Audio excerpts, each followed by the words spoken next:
I'm sitting here on the window seat in my bedroom, still in my pajamas, watching Mrs. Chen through the window as she tends to her roses in the early morning light.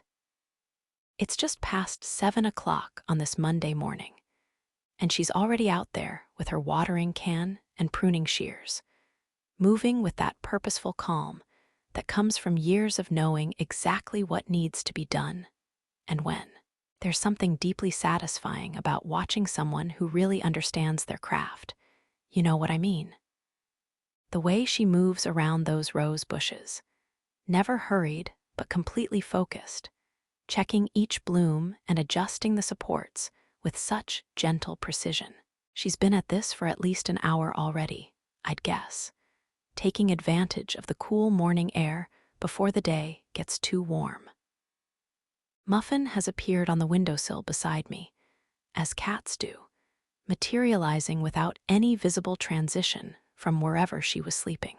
She settled into her morning supervision position, tail wrapped neatly around her paws, watching Mrs. Chen's garden activities with that focused attention cats reserve for anything happening outside their domain. I swear she has opinions about the proper way to tend roses, though she keeps those thoughts to herself. The morning light is hitting the garden perfectly right now, casting everything in that golden glow that makes even the most ordinary moments feel special. You can see why Mrs. Chen chooses this time for her detailed garden work. The roses seem to respond to her early morning attention, blooming more abundantly than anyone else's in the neighborhood. It makes me think about how everyone finds their own rhythm for the work that matters to them. Like Elena, who's been getting up earlier and earlier these days to work on her wedding cake practice in that makeshift garage kitchen of hers. She figured out that if she starts by 6:30 in the morning, she can get a solid 2 hours of baking done before the garage becomes too hot to work in comfortably. Elena being Elena, she's turned this early morning routine into something almost meditative.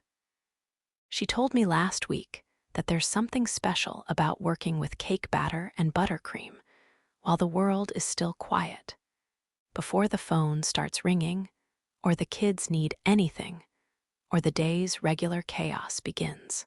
She can focus completely on getting the texture of that lavender honey cake just right, practicing her piping techniques without feeling rushed or distracted. The family has become quite the panel of taste testers for these early morning experiments. Marco, her 17-year-old, has developed surprisingly sophisticated opinions about buttercream consistency and flavor balance. Sophia, her 15-year-old, takes her role as chief flavor critic very seriously, offering detailed feedback about which batches work best and which need adjustment. Even Elena's ex-husband Tom has been surprisingly supportive, picking up the kids a bit earlier some mornings so Elena can have uninterrupted baking time. Speaking of early morning dedication, Marcus has adopted a similar schedule for his Toyota pickup restoration project. He mentioned when I saw him at the hardware store yesterday that he's been starting work in his garage by 7 o'clock most mornings, taking advantage of the cooler temperatures for the detailed bodywork he's been tackling lately. Marcus being the methodical person he is, he's discovered that early morning light is actually perfect for spotting imperfections in the paint and bodywork that might be invisible later in the day when the harsh afternoon sun creates shadows and glare. Angela has been learning about this timing aspect of restoration work, sometimes joining him in the garage with her coffee while he explains what he's working on and why certain tasks need to be done at specific times. What I find particularly sweet is how Angela has started photographing the restoration process, documenting Marcus's progress with her natural eye for composition and lighting.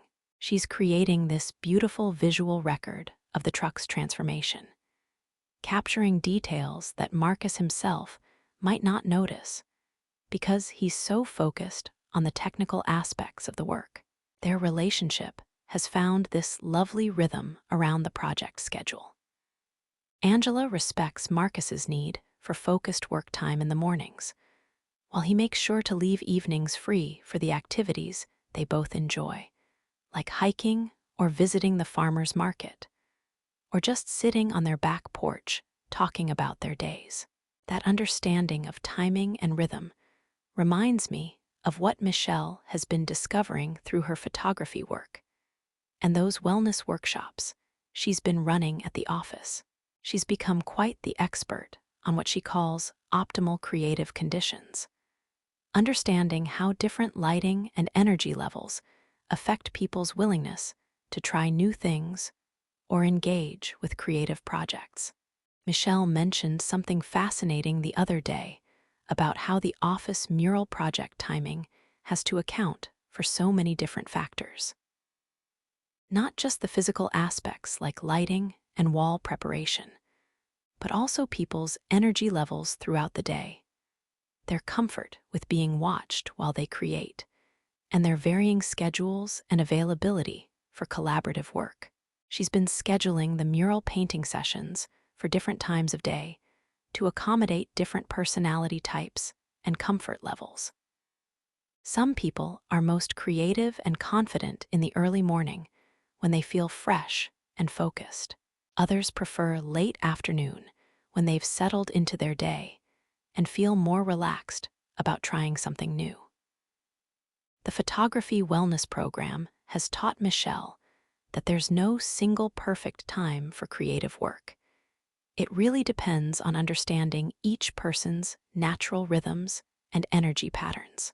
Some colleagues have joined her lunch hour photography walks because that midday break gives them exactly the mental reset they need. Others prefer the end-of-day sessions because they can transition from work mode to creative mode more gradually. I love how Michelle has become this thoughtful observer of people's creative rhythms, almost like Mrs. Chen observing her roses and understanding exactly when each plant needs attention or water or pruning. Both of them have developed this intuitive understanding of timing that goes beyond just following a schedule. Sarah's been navigating her own version of timing challenges, trying to coordinate her pottery classes with Kevin's farming schedule and her regular work responsibilities. Those evening pottery sessions on Tuesdays and Thursdays have become really important to her. But she's had to figure out how to manage dinner and evening routines around her creative time. Kevin, being the understanding person he apparently is, has adjusted his own schedule to support Sarah's pottery commitment. Since farmers often work with natural light and weather patterns anyway, he's been doing more of his administrative work in the evenings while Sarah is at her classes, then spending late evening time together when she gets home, excited and covered in clay dust. Sarah told me that Kevin actually enjoys hearing about her pottery progress and the personalities in her class. He's never shown any interest in trying pottery himself, but he appreciates having a front row seat to Sarah's creative development and the confidence she's been building through mastering this new skill. The apartment garden they've been planning together has also become a perfect example of coordinating different schedules and expertise.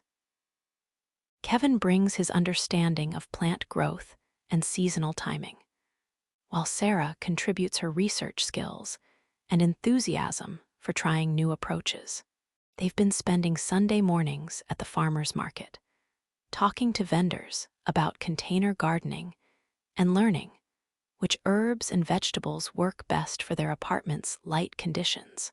Duchess, their dog, has adapted beautifully to these various schedule changes, apparently content as long as she gets her walks and attention, regardless of the exact timing. Sarah says Duchess has become quite the pottery class mascot when the weather allows her to wait outside, charming everyone with her patient dignity and occasional attempts to inspect interesting clay projects through the window.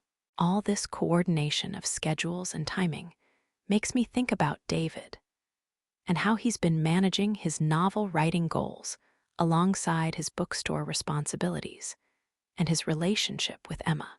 He's discovered that his most productive writing time is early morning, before the bookstore opens, and before his brain gets filled with customer interactions and inventory concerns, and all the practical details of running a business. David told me he's been getting up at 5:30 most mornings to write for 2 hours before heading to work, which requires going to bed earlier and being more intentional about his evening routines. Emma has been incredibly supportive of this schedule, understanding that the novel represents something important for David's long-term goals and creative fulfillment. What's particularly impressive is how David has managed to maintain